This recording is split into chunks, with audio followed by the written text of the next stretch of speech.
Going to try to get in the first day's workout, but first I got to complete the first week's workout. And the first week is just testing. So CaliMove, every phase will do this little test week. And as you can see, I've got 4 items on my test options, but I'm going to actually, it's actually 2 days. You can see there's only one set in each item. And they have 10 minutes in between, or 5 to 10 minutes in between, which I will not be doing. I'll probably do a couple minutes. I'll blabber on for a little bit in between, and then really all this is a measurement of how you're doing, how you're progressing.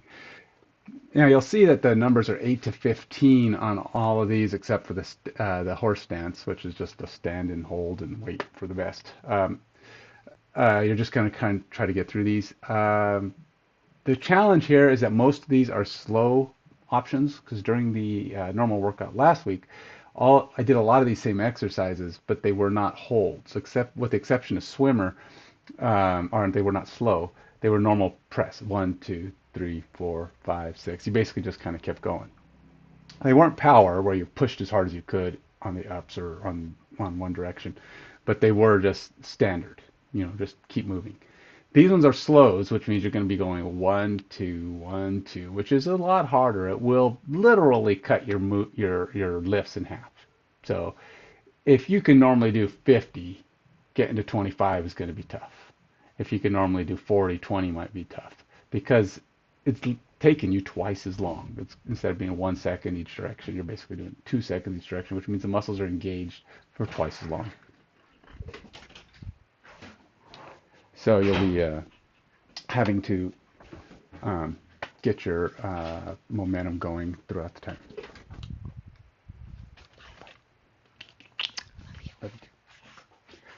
Okay, so let's get started. I'm running a little late, as usual, as you probably know by now. I do that a lot. Maybe, maybe in the days to come, I may have a little bit more time in the mornings. Yeah, that's a thing. But hey, let's not worry about that right now. Let's get to it. I did not warm up today, so what I'll probably do is just start kind of. Well, these are slow, so they're slow and controlled, so the muscles are going to start to engage and warm up as I'm doing it.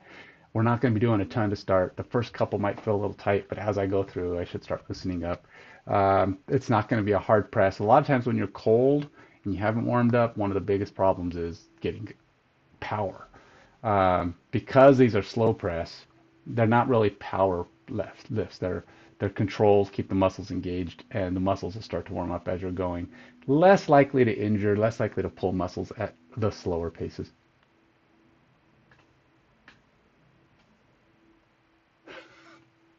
Do you hear that? There's music. The angels are coming. No, my wife must have turned on music for the dogs upstairs. But I was like, what the heck? I normally can't hear that stuff down here. Okay, let's get started. I'm hoping to get through a day, maybe 2 of normal workout, which means I need to finish both of these tests in about 20 minutes, and then I can start the workout. Actually, I might not be able to. Let's see what my schedule is. I'm hoping to get through at least, well, one minimum. I got to see what my schedule is today. Not now. Calendar. Let's see. Yeah. Oh, yeah. I have to be done by 8:30. So shouldn't be too bad. Shouldn't be too bad. All right, let's get going. Oops. Why did my screen not update on here? It's hello. My screen sharing is not updating. Let's see if I'm on the wrong Wi-Fi. Yep, on the wrong Wi-Fi.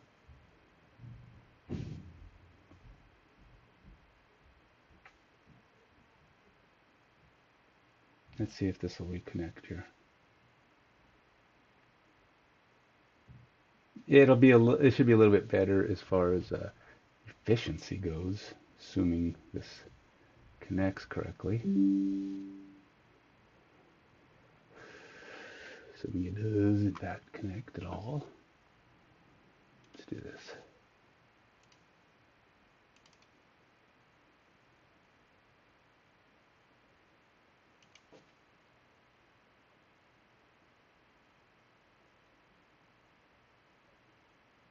Okay, We're back.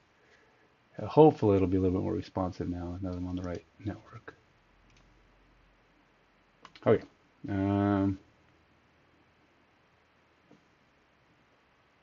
We have everything up and running. The only one I was looking at this is still looking for my device.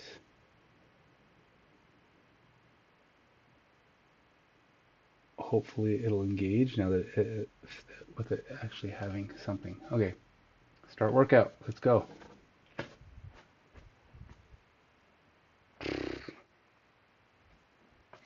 Strength. So goals 15. Again, this is just a measurement to see where you are. This is slow counts. So now there are a couple ways if you're feeling like you really need to challenge yourself, you can do archer. I don't even know if I can do a single archer, to be honest. Archers are almost one-handed push-ups. The only difference is you have the support of your out hand, but it doesn't get to do much. So you can only really do archers. I guess you can do them on the ground, but we can do these slow, shoulders compact.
So slow counts, I did 18 because I'm going to try to get the workout in. I didn't want to overdo it. I wanted to get past the measurement of 15, which is the max for this test. It's the goal max. It doesn't mean you have to stop there. You're really just measuring how many you can do. But because I'm planning on doing another workout, I don't want to overdo it. I just wanted to prove that I can get to their max number. So the first thing for me to do now is rest. You'll see on there during the testing points, you're only doing one set, 5 to 10 minutes. I'm not taking 5 to 10 minutes. That's too much. It's not too much if that's all you're doing for that day and you're truly just kind of working through these. They just want to make sure that you're not tired. I mean, like my cardio. You can hear me breathing a little hard from doing the one set. In about 30 seconds, you're not going to be able to tell that I've done anything at all. Because I recover pretty quick. It's one set. Actually, I'm probably more winded because it was the first thing I've done all day. And my body's like, whoa. The first few minutes I can get pretty tired. Then you kind of get that kick in of second wind after a couple of exercises. And it's barely noticeable. Until you start getting to the end of the workout where everything is just tiring and you're just winded all the time. Which can take a little longer to recover from, but I'm not going to get there today. Anyway, so there will be a little bit of a jabbering, just kind of waiting to get through the to the next item.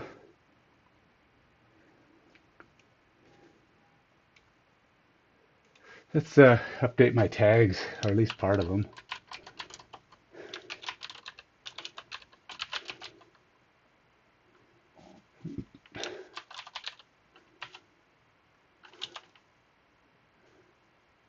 I don't even know what week this is. Technically, this is probably like week 5.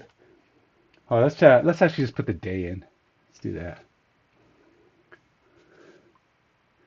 Or actually, let's not even do that. Let's just say CaliMove Intermediate. Why not? And then we'll say it's, what is it? How do you spell calisthenics? Calisthenics?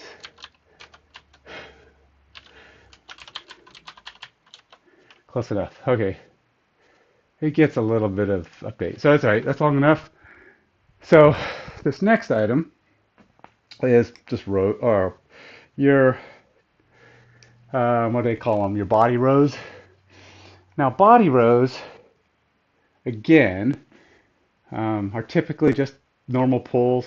This is basically like a bent over row. It's the same muscles that are involved in a body row without the risk to the back. Because when you do a bent over row, you're bent over, right? So you're trying to keep your back straight, hold up. Now, granted, it doesn't get the strengthening effect on your lower back. If you're holding your lower back correctly in a bent over row, you're probably not, you shouldn't injure your back as long as it's correct. But if you're weak or challenging yourself with too much weight, you could potentially, hurt your back if you bent. You're not going to do that with this because your back has got pretty much no strain.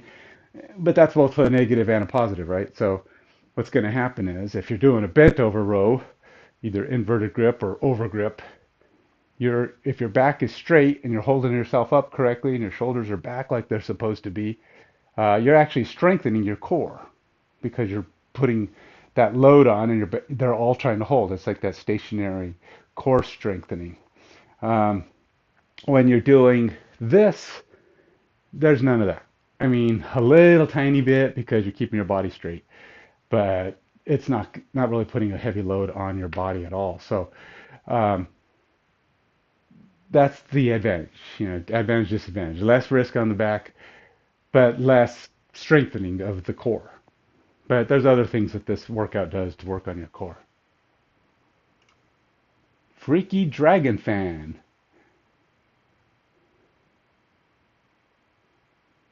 For making your ankles flexible? Or I assume that's what you mean. Dragon Fan. Isn't there a sports team, the Dragons, something like that? Is that, I want to say hockey? I can't remember for sure. Um, Flexibility in your ankles. Well, you can do ankle rotations. That's one thing, just going left, right, back again. What I've also heard is doing the alphabet is good for your helping to give yourself. That's literally like A, B, C, where you basically move your foot in a way that forces your ankle to move in all the different directions. As far as strengthening goes, obviously working on your mobility, so doing calf raises will help because again you're helping to get your ankles some full extension. Um, let's see what else. You can do lunges and side lunges and also stretches. So when you're doing a side lunge, it's forcing your leg to your foot out, but you want to keep your heel down and your foot down. You try to keep the outside of see how my foot tips like this? Don't do that. You want to try to keep it out. So the farther down you can go, you'll stretch out the ankles a little bit more and help get them that mobility and um, what do you call it? Strength that they need to get a little bit more usable.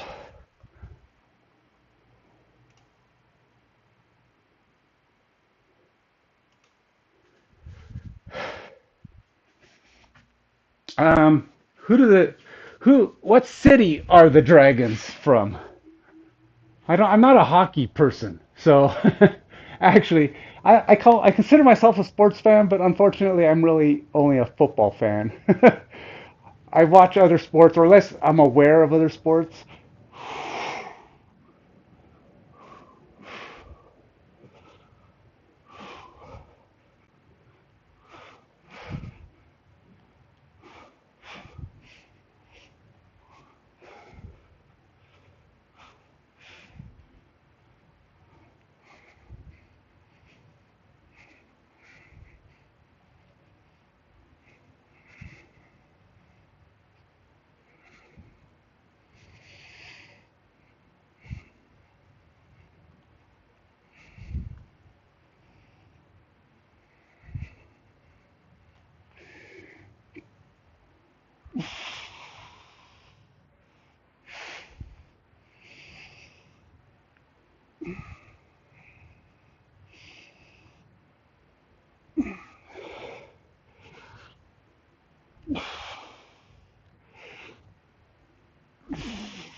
Uh, 23 slow counts. Okay, so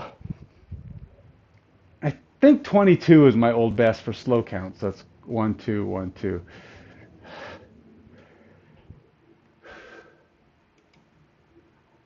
Canada. Oh, curling. Really? Okay. Curling. Well, Canada's big on curling, isn't it? That's a popular sport up there, I think, if I remember correctly. I mean, it seems like every country has a curling team, but I mean, there it's a little bit more, I don't know, it's a little more popular. I don't know in the U.S. it's all that popular. Although I hear it's becoming a big deal for casual play. A lot of taverns and places are starting to make curling, not taverns, but there's just more casual play options like pickleball is becoming big too, or it's been big for a while, I guess. Okay, so for that test, we'll call it inverted row. I'm still only going to log it as regular curl. I don't usually track the speed. It's too hard to worry about that. Okay, so these long breaks, gives you a chance to get your whole breath back, so you can't complain about being tired. But again, after a minute or two, I'm really not tired at all anymore. But I don't want to wait too long because I do want to get to the actual workout, which is about and the first day of the regular workout, which would be next week normally, because they do these two things. That's all they do during the week. I don't do that. I've already done two exercises. I did the last 2 days of phase one's workout on Monday. Today I'm going to hopefully get at least the first day. And then Friday, I can do day 2 and 3 of phase two, which will be all of week 2 done. It does get to the point, it does slowly, they start adding more sets and more time and more things you're doing as you go through this phase. So by probably week 3, week 4, it's going to start getting to that point where in this phase it won't be too bad. But by the time you get to phase 3 or phase 4, you start doing, the last workout is 9 sets of 4 exercises. That's 36 sets. That's going to be tough. So it's definitely a one workout day. And I think by the time I get to phase 4 or whatever it is in the intermediate, um, it's pretty much all one day, one workout a day.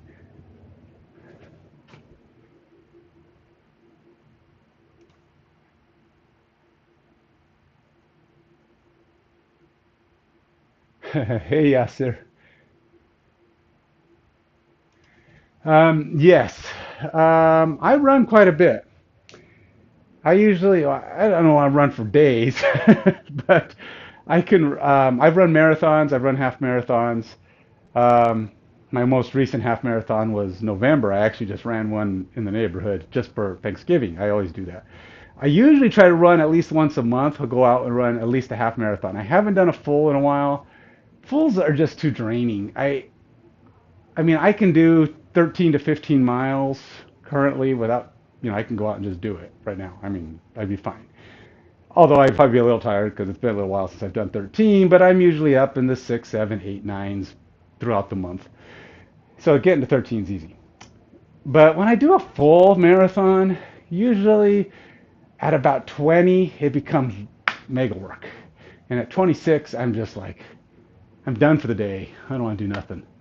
See, I can go run 13, push myself, be happy, get a good workout in, maybe even shoot for a PR, and just really work myself, even get some hills in there and be tired. By the time I'm done, give me an hour and a half, and I'm done. I mean, I'm ready. I'm ready to go for the day. I can go do whatever, go do chores and have a day. Um, Marathons aren't like that, and they're just too much. Marathons I do occasionally. I'll still do one. but I find them to be more. I don't like the recovery period, and I just feel miserable right after doing one of those. Well, because I don't train for those. I do too many other things. I don't have time to do that. Okay, so this time we're doing a horse stance. It's been 3 minutes. It says 5 to 10, but that's close enough. I've gotten my wind back. So horse stance is basically you're just standing in a squat position. It's a wide squat. Um, you're basically just going to have your legs out. Now, with this, the form on this one, they have a lot of stuff going on in this. Okay, so you want to keep your back straight, your shoulders back.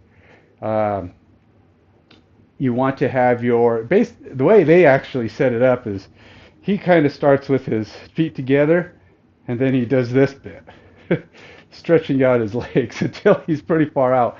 I don't quite get why, but the goal is to go out to a point where when you come down into your squat, it's as wide as you can go. Not everybody has the same range, not the same hip opening capability, but you want your toes forward.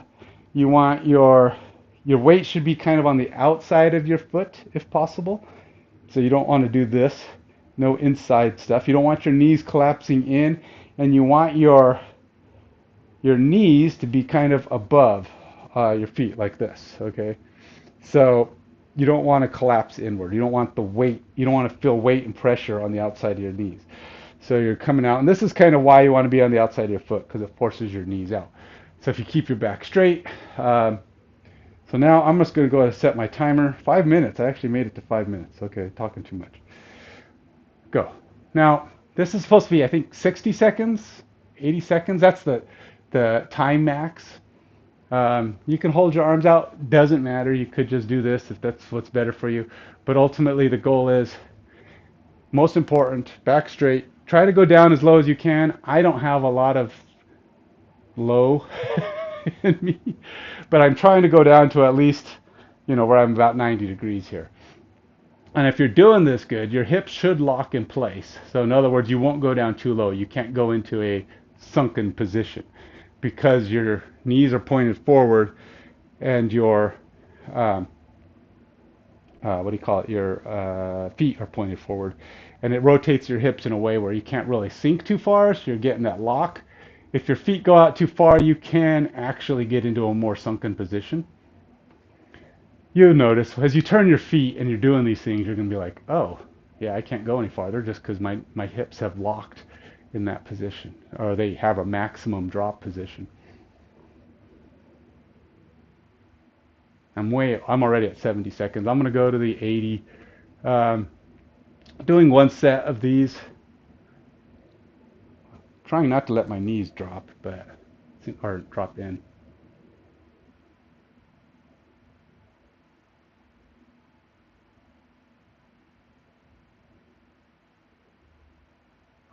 Ow. 90 seconds. That's good.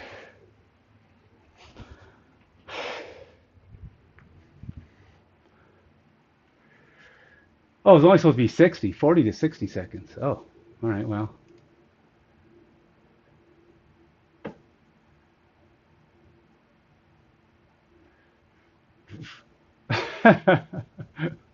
Hot wife. Well, yeah, of course she's hot. But I don't think that's not.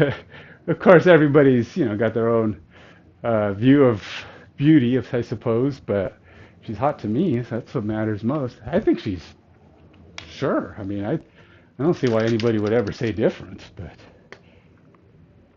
that's not. But it's about what's on the inside anyway, right? Beauty is in the eye of the beholder. But I think everybody would behold the same thing, in my opinion. I think so, anyway.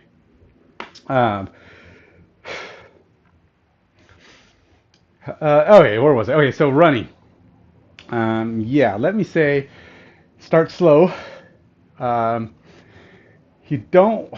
The most important thing about running is getting your form down, okay?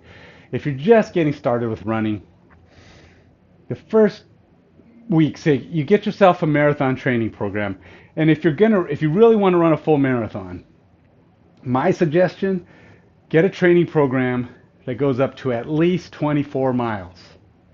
There's not very many of them. Almost all of them will stop around 20 miles, which to me is ridiculous because they're like, okay, you've done 20. I think some of them might have you do 20 twice, throughout the training program. And then they're like, okay, you should be good. And then you're going to go run that marathon in about 22 miles. Things are going to get crazy hard and you're going to be, oh God, I'm not going to make it. 4 miles to go. 6 miles is too big of a gap. There's a couple of them out there that'll go to 22 if you really want to stop 22. But if you can push yourself to do an extra workout or stretch it a couple more weeks and insert at least one 24-mile run. When the day comes for you to actually run the marathon, which will probably be that 24 will probably come about 3 weeks, 2 to 3 weeks before the actual marathon. Because you usually do a kind of a slow week. You don't want to overdo it, over push yourself. But you do want to stretch it out. And it's going to take at least 4 to 5 months to do a full marathon training. If you're doing a 24-mile run, you're probably going to do at least 5 months. It's a long time. Now, granted, in time, if you do like the idea of running regularly and you're going to do it a lot, you could probably get your training down to, it only takes 2 to 3 months. Like right now, I could probably train for a full marathon in about 2 months, 3 months, because I can go run 13 now. So basically, I would take a full marathon training program and start in the middle, because the first couple of months are getting you up to 13 or so. And then the next couple of months are getting you up to, 20 or 22. So I would start in the middle of a long training program and just do that and kind of push myself up to those higher numbers. I'm actually thinking about running a half marathon actually in Montana. Is it Montana? Yeah, I think it's Montana in May, but I haven't decided yet. I have to decide by the end of the month. Probably less likely now because I'm thinking I might be out of a job soon, so that might change, but we'll see. Okay, so it's been almost 4 minutes. Last exercise, swimmers. This one this is just a go. This is actually a pretty easy work. This thing, for what this is, only going to 15. Um, I'm actually going to use weights for this. A couple of 5-pounders ought to be enough.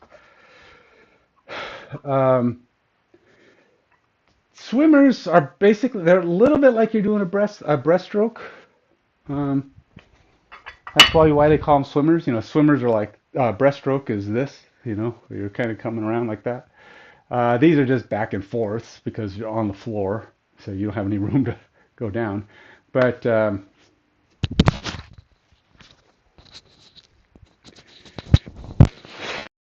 almost 5 minutes. 5 minutes is long enough. 5 minutes is the minimum of this rest period, and that's not really even what I wanted to do. Time doesn't matter. Going for at least 15. I'm using 5-pound weights. This might be actually too heavy. Usually I only do about 2.5-pound weights, but oh well. Let's see how this goes.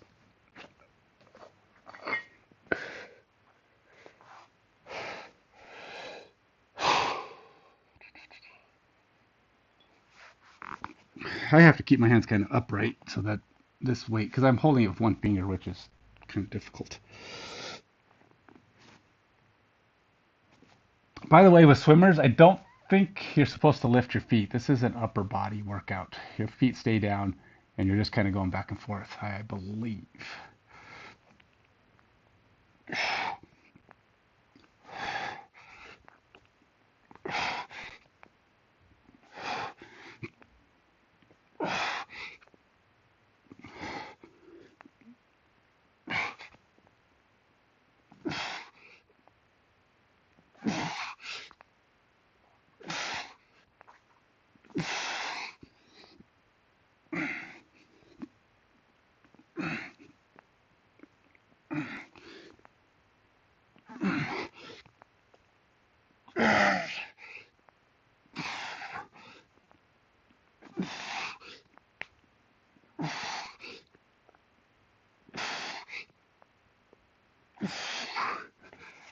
Just noticed my arms aren't staying up. if I, really should challenge myself and move back so that I can't when I have my hands over the step here, it allows me to cheat, which I didn't realize I was doing until I looked up. I think I did 22. Oops, wrong thing. No. Let's go here. Close enough. Where is my swimmers? I put them under Superman because that's all I really have on here. Okay, well, that's that. That's first day workout. Let's go ahead and mark that one done. And we'll go on to the test day 2. That's this guy.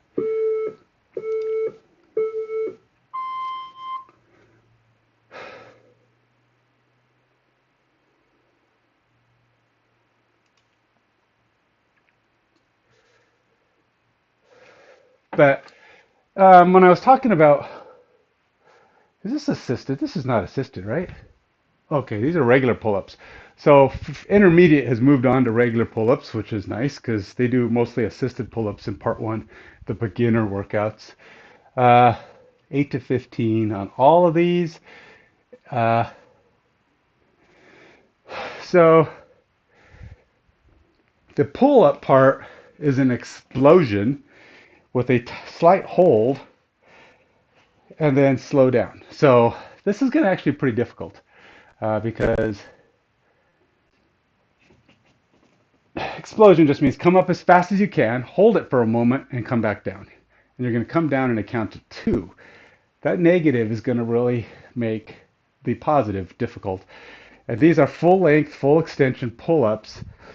So it'll be interesting to see how I can do. Now you can, if you're still needing to, use a band to assist you. And sometimes that'll help with the explosion part because you need that slightly lighter weight. I've been putting on weight, so I get the privilege of adding an extra 5 pounds to the last time I did this, I think. Don't ask. Okay, long enough break. So you try, of course, not to kick. Your pull-up's going to be straight up, power up, and then slow down with a slight pause in the middle. So let's see how this goes.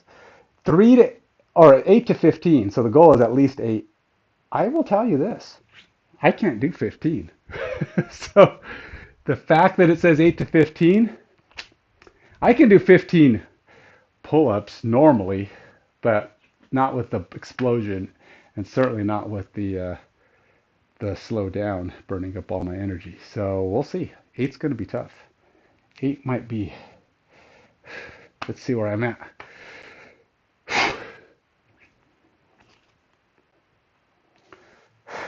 These guys, they're really good. If you see him on there, I'm going to have to start doing some extra pull-ups regularly to catch up.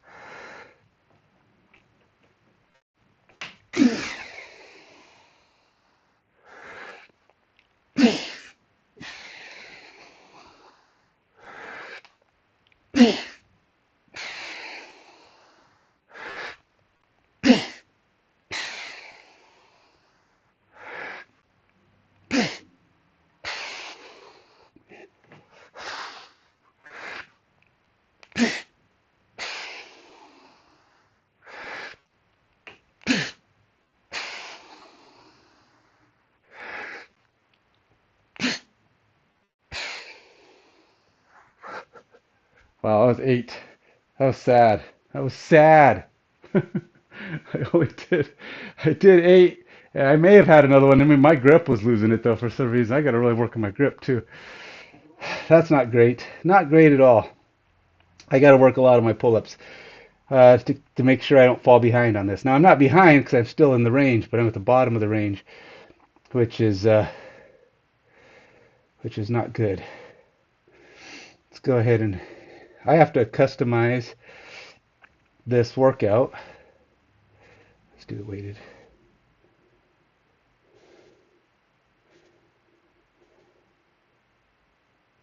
I always add weighted. It gives me a chance to put a vest on or something.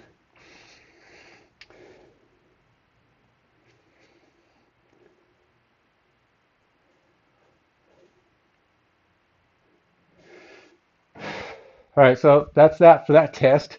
I'm only at 8, not particularly good. Now we're doing dips. Okay, so I got a few minutes. Let me tell you about the running form. Running form is super, super duper important. And if you're going to start it, I recommend, and this is just me, not everybody's going to agree, I recommend getting yourself some zero elevation running shoes. Uh, and preferably even ones that have a pretty thin sole. So these are zero elevation. You can see that they have the back is no thicker, they're the same thickness in the front and the back. And they have these ones have a pretty thin sole. These are by Zero, Xero, but when I say zero, I think that's why they call them zero, because that's what they're saying. They're zero elevation. But elevation means there's no the heel and back is not thicker than the heel than the front of the sole. These shoes here are similar. These are also kind of a zero elevation shoe, but they have a thicker sole. Uh, I like the thinner soles. Both of them work. And then teach yourself, if you're not already, to be a midsole striker. A midsole striker is like a lot of people who run in the thick back shoes and just in general. They have a heel strike running form. They come down, the heel hits. That leads to knee and hip problems. So if you get sore knees, sore hips, a lot of that's because of the fact that a person's a heel striker. Now, you kind of need the thick soles that shoe companies try to sell you, the thick backs. Uh, they're meant to absorb that impact and not do as much damage to your knees and hips. But if you run correctly, you don't need that as much because you can have your body has built-in shock absorbers. That's the muscles in your calves and the muscles in your foot. Those things will absorb that shock if you run correctly. But if you run like this, your heel, your calves, and your feet have no input because that's immediate bone. It's going straight up the bone, right into your knee, right up into your hip. Pain will ensue for a lot of people. But if you land mid-strike, now your foot is catching you. You're using the muscles in your feet. Your calves are going to be able to do their shock absorber thing, so your heel doesn't hit.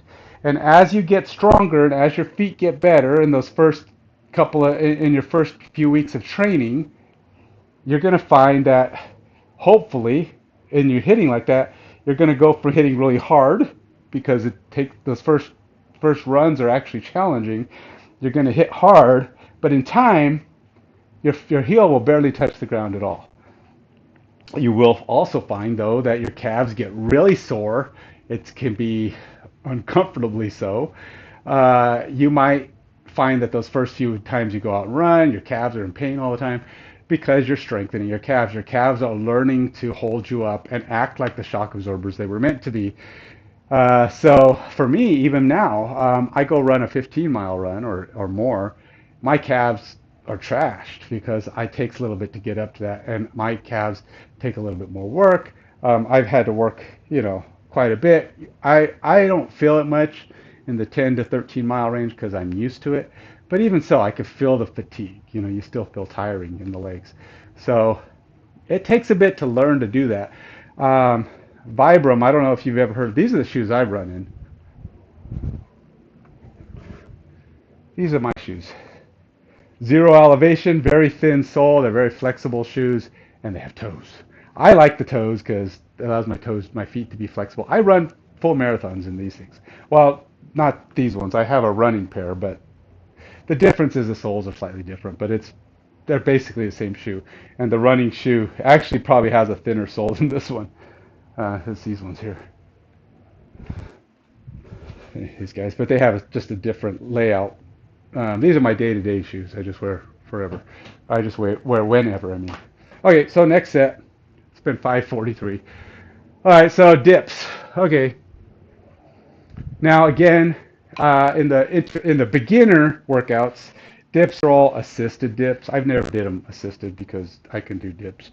But they are adding slightly more challenge. Like I can't really do these dips facing this direction. unless I bend my legs. Now they're starting to show doing it with their legs not bent, so it's kind of tricky here because I have my arm things here. Now they have these, which aren't really for dips. This is just for your leg lifts. I rarely ever use that. I use leg lifts. I do straight arm leg lifts, which is on here. Um,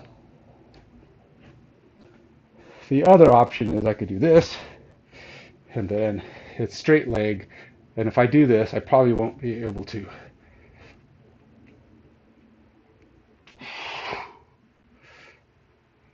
I don't know why it matters if your legs are bent or not, to be honest, but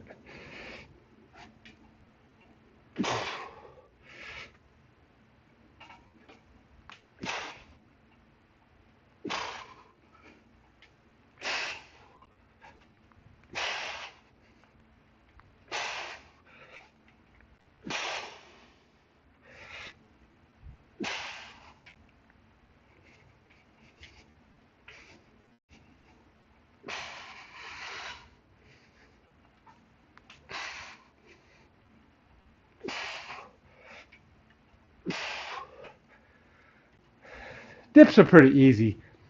I could have probably done another 10, but again, I'm hoping to get a workout in, so we'll just close that one off. Say I did 10.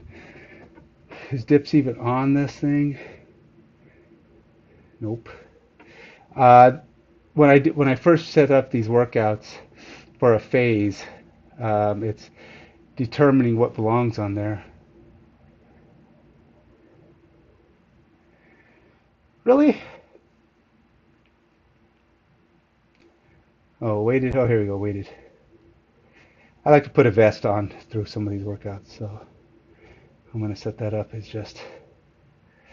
Now the weight here is my body weight, so plus a vest when you see it showing 206 there. I didn't know, so those supposed to be slow? Okay, so they are supposed to be slow. I did go a little slow, probably not as slow as I could. It's supposed to be 2 down with a power up. So countdown. Okay, so here's one that's challenging for me. This is a one-legged squat, or what do they call them, pistol squats. And so a pistol squat is doing a deep squat, or all the way ground level squat with only one leg. And I'm trying to figure out the best way to do that.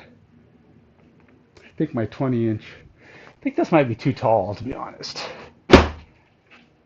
Yeah, let's see.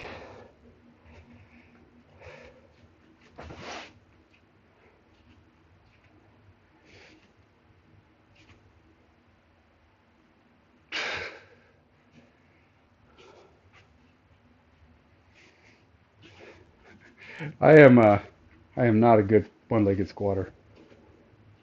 I would just as soon use something to hold my, but that's the whole point, right? You're trying to work on your balance and your strength.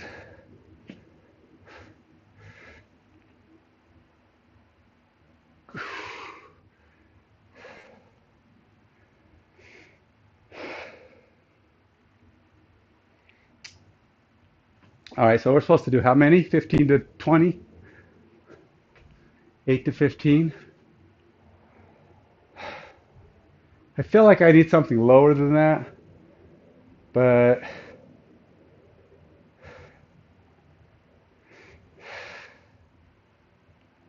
think this chair might actually be lower than that.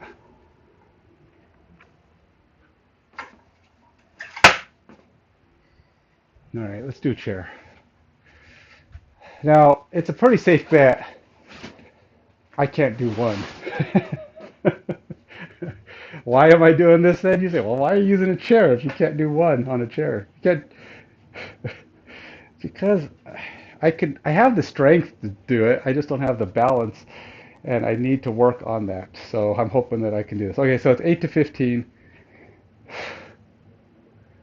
Heater is blowing right now. I can just feel it blasting me right now. So I'm trying to figure out if I want to. That's why I keep looking down and repositioning stuff.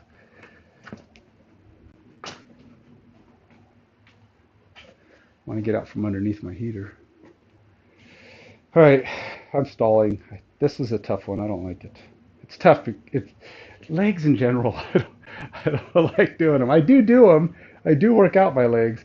I just don't like doing my legs because it's exhausting. All right, there we go.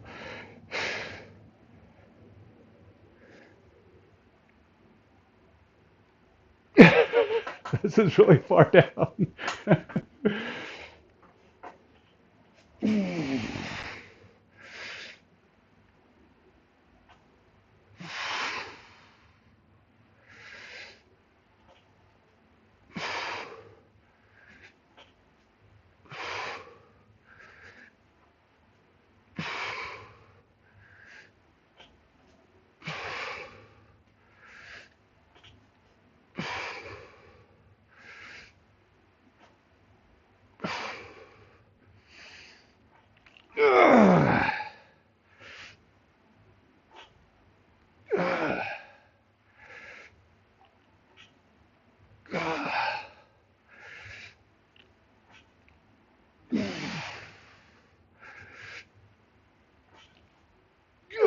All right, that's it. 13. That's all I got before I'm forced to stay down. I do the other leg now. To be honest, I don't know which one's stronger for this purpose. But the problem is this leg's pressured, right? So if I did 13, I have to do 13 again. The pressure's on there, buddy. Oddly enough, I can feel it in this leg because holding your leg up like that is actually engaging this leg as well on the top. So you're actually working the back of the leg during the squat and the front of the leg during the extension. Front of the opposite leg. At first couple are hard.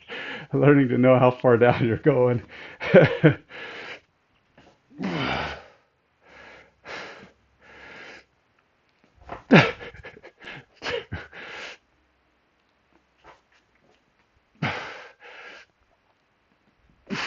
Come on, Ken. I just don't have the flexibility for this.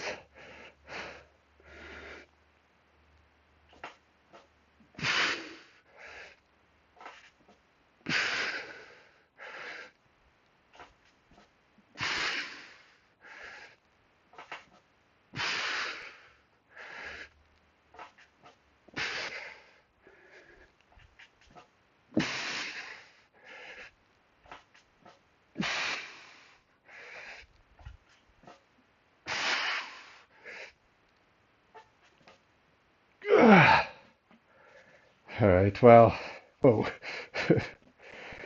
Here's the problem on those for me. At the very end, I release the muscle. Not all of them. I think a couple of them I managed not to release, which means if I didn't have the chair there, I'm gonna fall.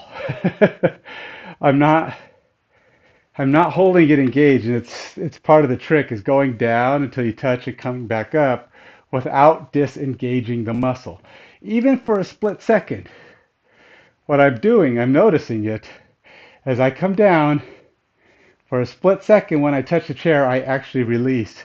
That's like I go down and then I come back up. So I release, engage. Even though I'm in control all the way to the chair, I'm not staying engaged until I'm coming back up, which means if I had no chair there, I'd be lying on my back over here. Definitely not coming back up.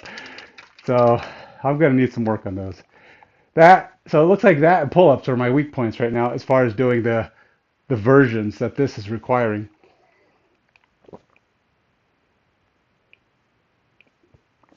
So it's a huge difference between squats and anything, a deep squat. Okay, so all a pistol squat is learning to lift this leg out, keeping it off while you do this.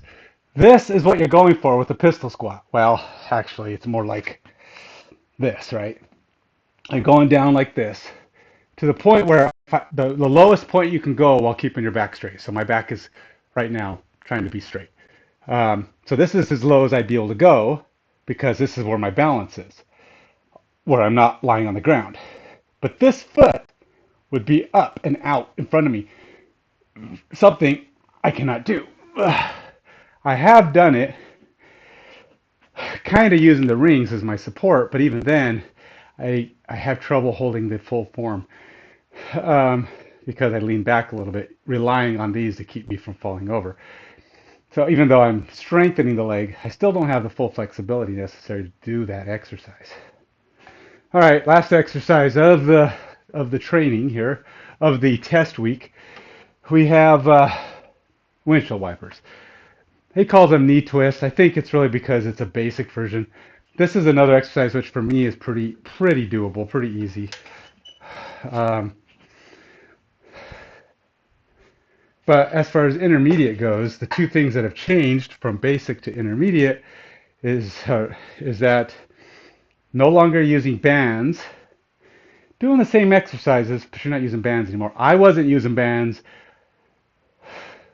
I think, at all, except for when I wanted to try to hit higher numbers. Like, I never used bands on dips, even though they were assisted dips and they were always expected.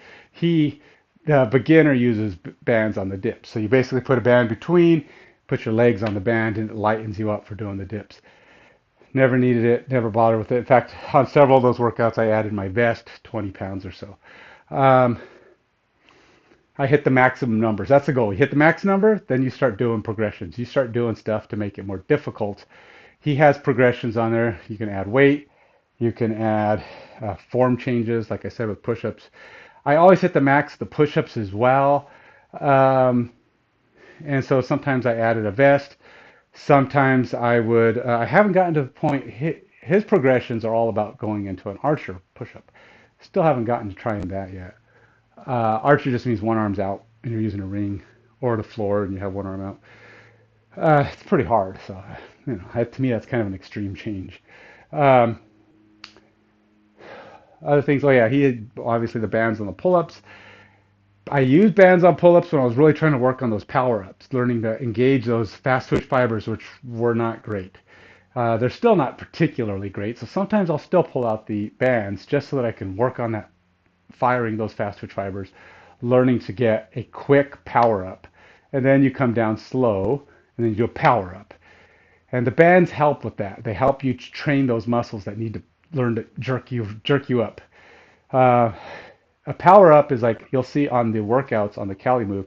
That's an X. It just means go as hard as you can. Make it like you're almost like you're gonna try to jump off the bar. Like if you're doing a dip power up, you push to the point where you could let go if you wanted to, and your hand would kind of leave the bar slightly. It'd be a little bit, but you could tell that you're leaving the bar. Same thing with the power ups. You want to go high enough that you almost feel like you could let go of your grip for a split second and hold and then grab on again because you're pulling yourself up enough to where your body is literally launching above the bar. Um, that's a power up. A normal pull up would just be pulling until you're up, but you would not be able to let go of the bar without just simply falling. Um, so now these are windshield wipers. This is the last workout of the test week. The last exercise of the test week. Took me 5.5 minutes to get to this bit. All they're doing is the windshield wipers with your knee bent. And you're just going to go down, keep your core engaged, and the goal is to do 15. 15 is both sides do it once. Well, 1 is both sides do both sides. So I'm going down, keep the core engaged all the way down. That's 1. Well, it's 2 now because I've done 1 on each side, or 2 on each side. I don't know if I don't remember if these are supposed to be slow or not. I'm doing them slow.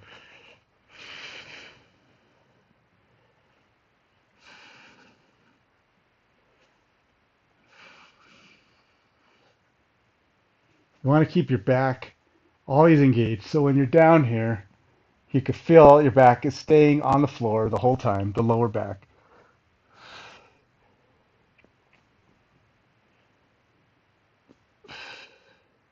Now you can engage more difficulty by literally starting to extend your legs. But again, it's about trying to keep your lower back on the ground as much as possible. And I trying to find where I can do this without kicking stuff.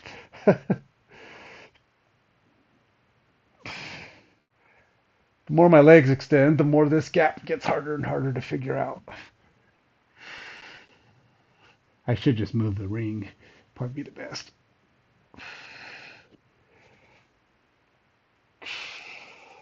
And this one's, I think, 8 to 15. I don't know why. Maybe some people have really, really weak abs. I don't know. But this is pretty easy.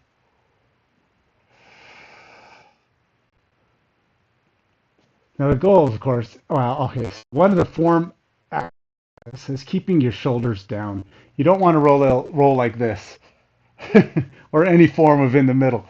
You want to keep your shoulders down. So you're trying to fully extend your obliques here.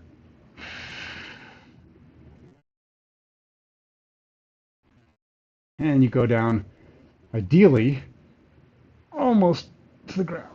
Maybe you could feel your upper quads hitting the carpet or hitting the floor, but touching the floor. Let's not even hit.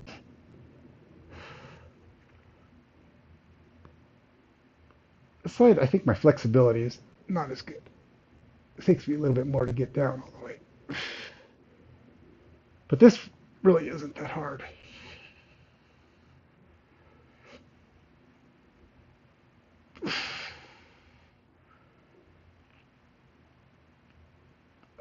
I don't know how many I've done. I think I'm about 11, 12. I'm doing them slow. I don't even know if I'm supposed to be doing them slow. I'll have to look. Next time I'll know. But slow is harder, so if I'm supposed to be doing it fast, then I'll know next time and I'll do more, I guess. The only way to really make this more difficult is to put like ankle weights on or extend your legs. You can do a full on, because then the lift, the amount of weight you have to lift is more challenging because you got more resistance.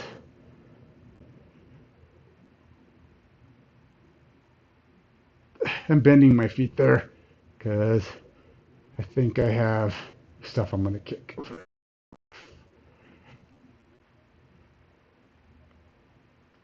I'm not even feeling this. Okay. That's enough. I could do that for like 20 minutes. I'm not going to do anymore. I'll have to figure out a way to make that more challenging. Uh, so that's it. That's the workout. Let's see, what is it, 8:02? I have about 20 minutes. Dang it. I'm not even going to get through. I'm not even going to get to my workout.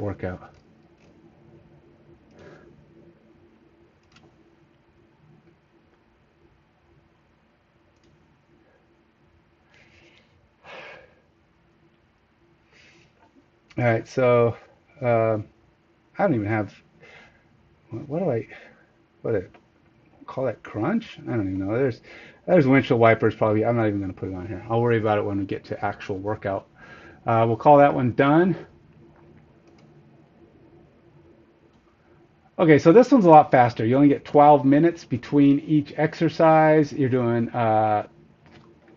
3 sets, so that's a problem because you get 2 minutes between each set. So that's 6, 3 sets. That's 12. That's 4, 8, 12. No, 4, 4, 8, 12, 16 plus 12, 28 plus the actual workouts, which is 3, 6, 9, 12. That's going to take me about 40 minutes to do this workout. And the last one is max reps. Now, that shouldn't be too difficult. Um, but I don't know that I'm going to get through this. I only have 25 minutes. I have 40 minutes to do 20. I have 25 minutes to do a 40-minute workout. Shooty doody doody doo. I got to do more. That wasn't enough. So I'm going to go ahead and start this workout. And then I may have to finish it offline because I have to work at 8:30. Bummer. It's a problem with these long rest exercises. I'm not a fan of it.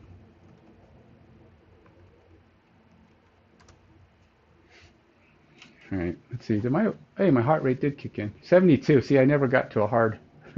It never got hard. My heart rate, what, did it ever even break 100? I don't even know if it ever broke 100. It probably did for a moment, but.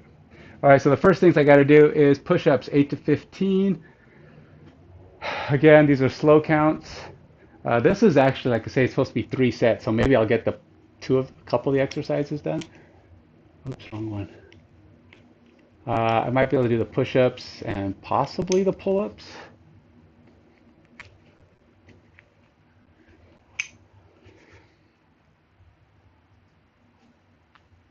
I like doing them on the rings.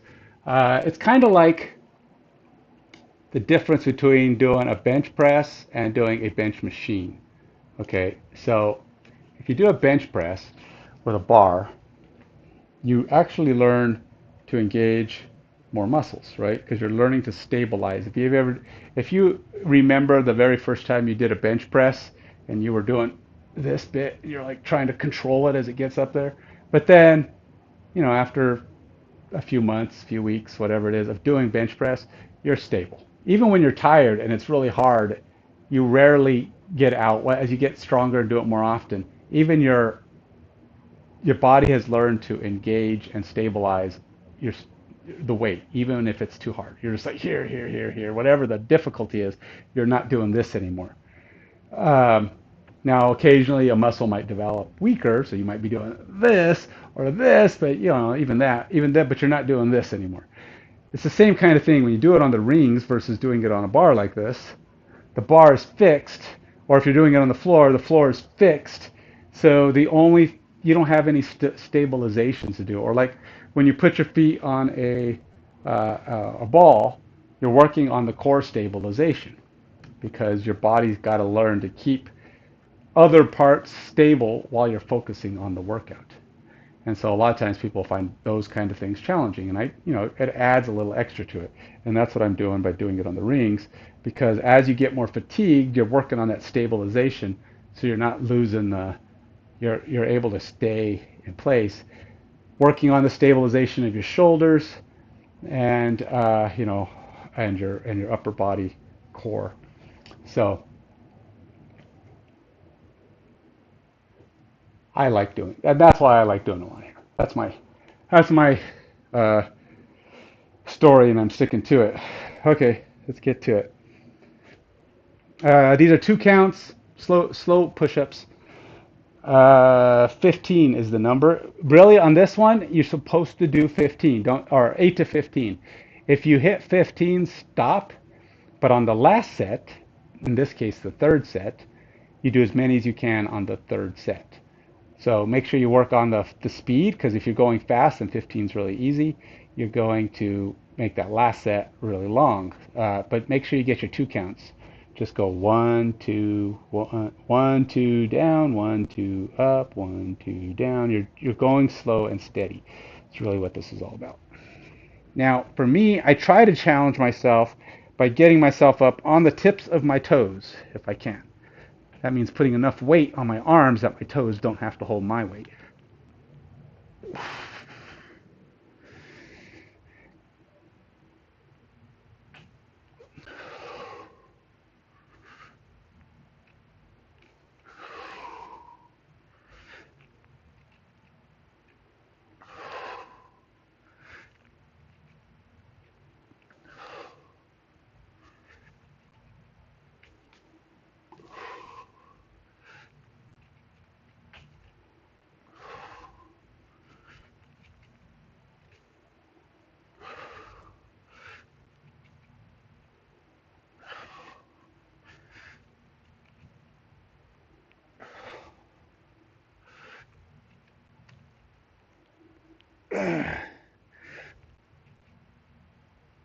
12, 13,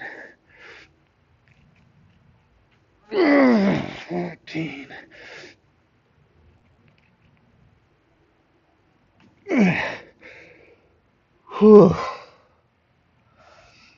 15. Okay, so I really had my body weight on my arms, and that was really challenging me. So I think I did pretty good at staying up on the tip of my toes. And what I mean by tip, I don't mean just tippy toe or, a regular toe. Literally, I was on my ballerina toe tip.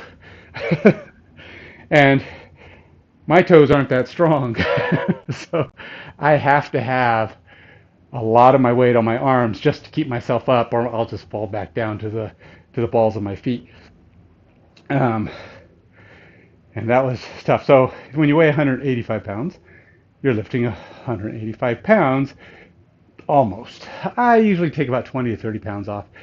I have noticed a regular push-up for me with my feet down, my weight on the balls of my feet, 135 pounds. I've taken a scale, put my weight on a scale. For a standard push-up, it's about 135 pounds. Standard push-up means my arms are about here, barbell range, right? I'm typically, when I'm doing push-ups on here, I'm more in a lower push-up zone, which means my weights are here, which pulls you up to around probably 140, 150. Put them on my toes, and probably up in the 150, 160 range, um, which makes the weight a lot more difficult. So ultimately, even though I might do more, I'm at 90 seconds here, I got 2 minutes. Um, Even though I might be able to hit 15 again, I probably won't be on my toes the whole time, which means I'm actually taking weight off of my chest. So ideally, I'll be able to stay on my toes all the time, every time.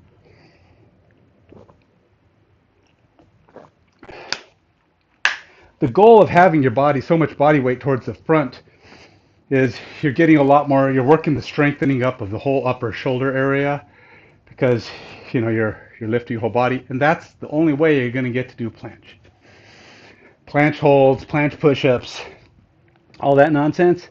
It comes from being able to lift your entire body. So if you can't lift your entire body, then you're probably not going to be able to do those things. All right, I'm at 220. Let's go.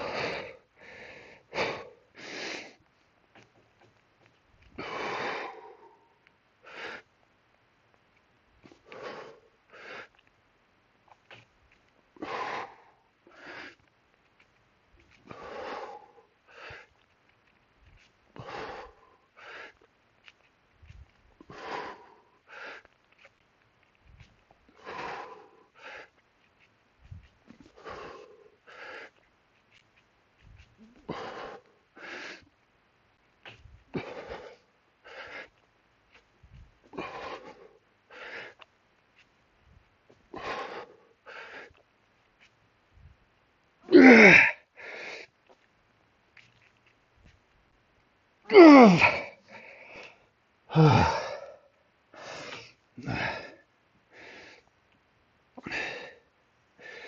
15 again. I think my weight was starting to shift towards the back. I was still kind of on my toes, but I wasn't straight up. I was kind of back and starting to lose the form.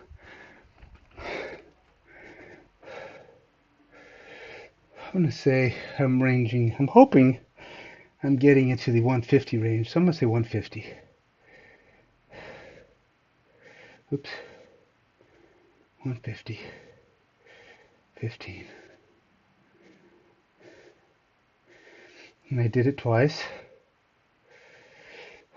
I got one more set to go.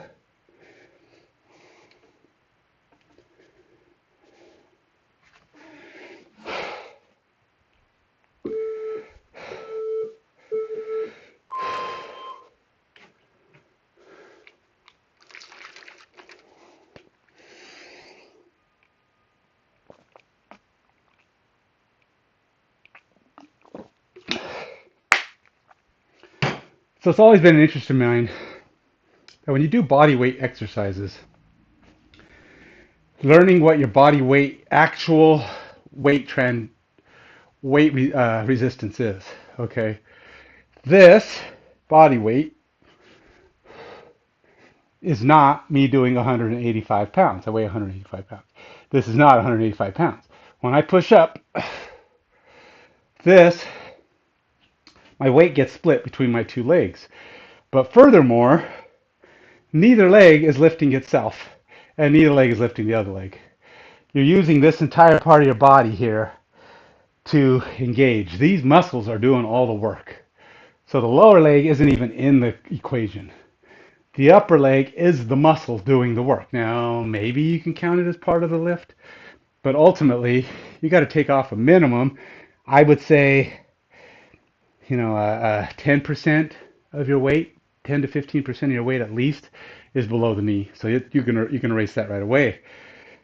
I typically will erase the entire other leg, which is probably a quarter of your weight, with a little bit more. So ultimately, I just say about half my weight. So if I do a full squat or any kind of a squat using two legs like this, it's half my weight. So it's about 90 pounds.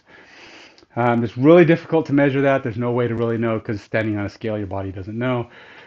You can kind of sort of get an idea if you put one foot on the floor, one foot on the scale, and just see what your weight is. That at least tells you that you can count out half your body weight because the other leg is splitting up the work, right? Um, but still, it's kind of hard to measure that. Okay, I'm at 3 minutes. Dang it, I talk too much. Let's get the other set in. I gotta get to work.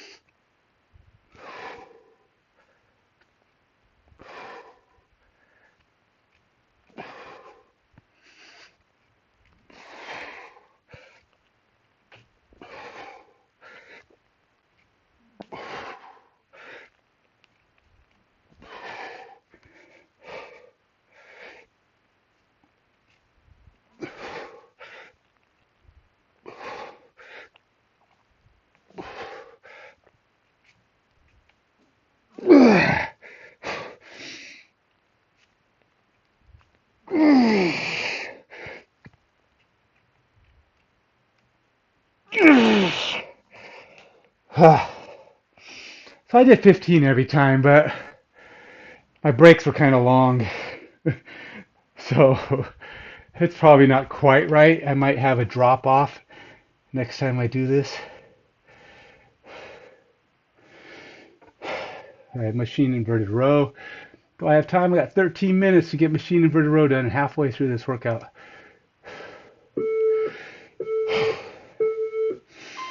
Time break, 3 minutes. We'll see, maybe. It's pretty easy to go 3 minutes. I don't like going 3 minutes. But for now, let's get the weights ready. Get the things ready. Now, these are slow counts.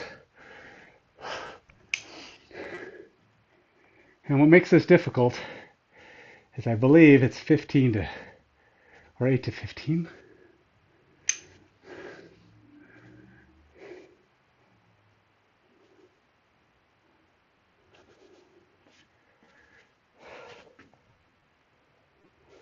You'll see that my breath counts, my windedness goes away a lot faster now. As I start doing more and more exercise, I recover faster and faster.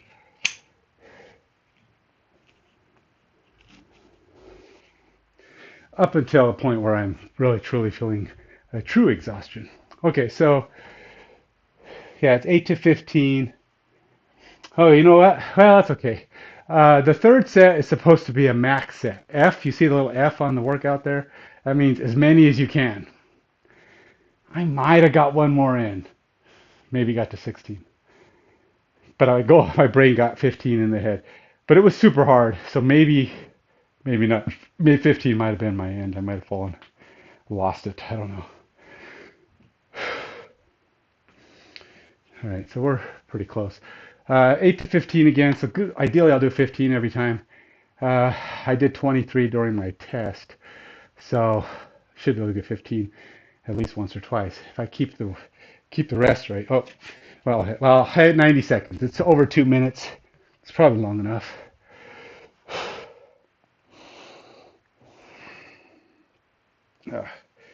Extend, stretch out my chest a little. I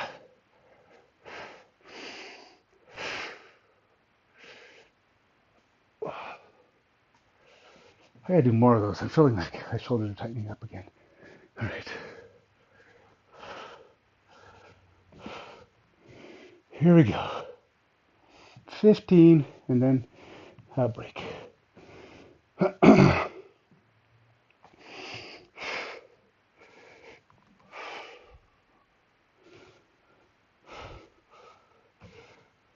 3, 5,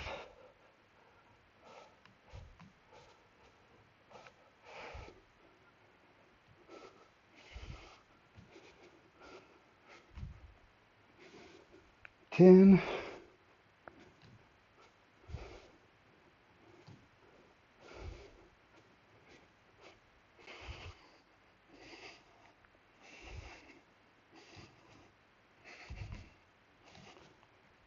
15.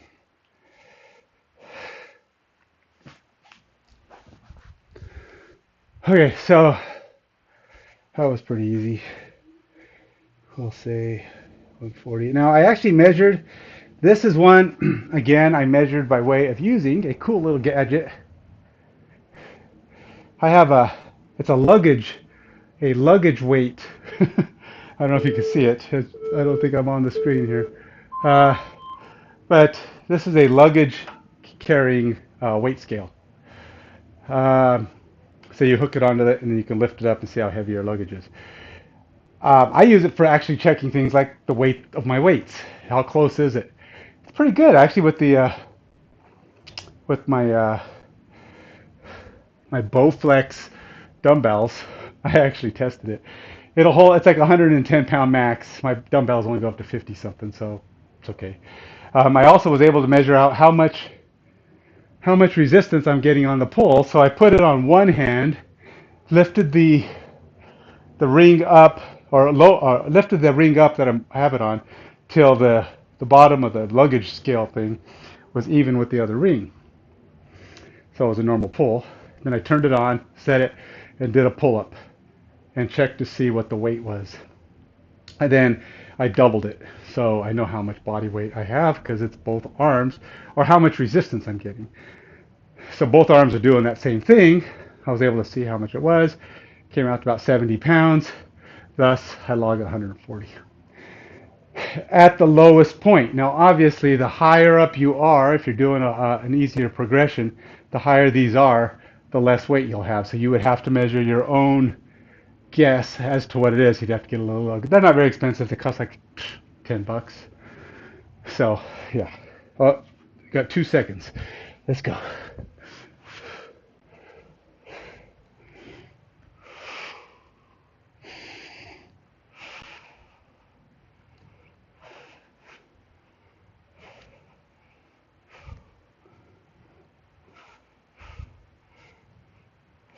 Six.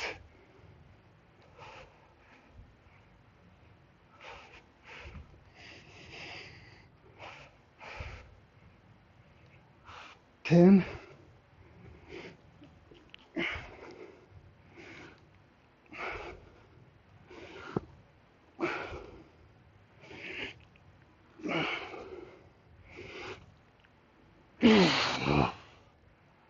15.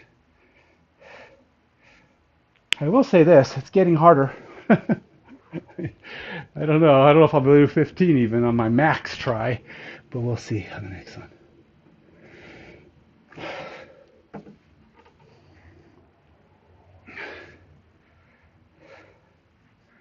So, if you're using a luggage scale, remember their max weights only go up to about, well, I guess you could find one that weighs more, but ultimately, it's about 100, 110 pounds. So if you weigh, 250, you might be getting into that danger zone and over pulling it. You'll just have to kind of guess. You can slowly engage your weight to see how much resistance it is. Now remember, there's less resistance at the top than there is at the bottom. So if you're just hanging on the weight at the very bottom, you're going to be at the heaviest point. As you come up, more of your body weight transfers to your feet. So it is a little bit off, but ultimately you're engaging into the most weight. So you could just hang there and look at the weight. But I like to engage a little bit just to show, just to see what you're not just dead hanging, you're actually engaged. Okay, got about 30 seconds. This one I kind of want the full rest because it's pretty hard. Supposed to do as many as I can. Hopefully I can get 15 again, but got 20 seconds. With this, I'm probably gonna have to stop. I have to get to work. I have a meeting at 8:30. I have several meetings today. One could be me getting laid off. One could potentially be a different job. And one is just normal work because I haven't been laid off yet, so I have to still go through the motions until I'm sure of until the layoff becomes official.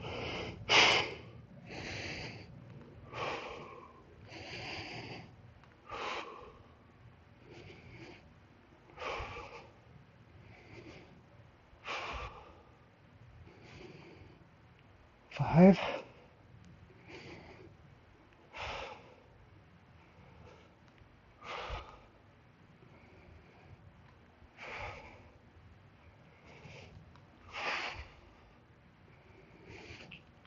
Ten.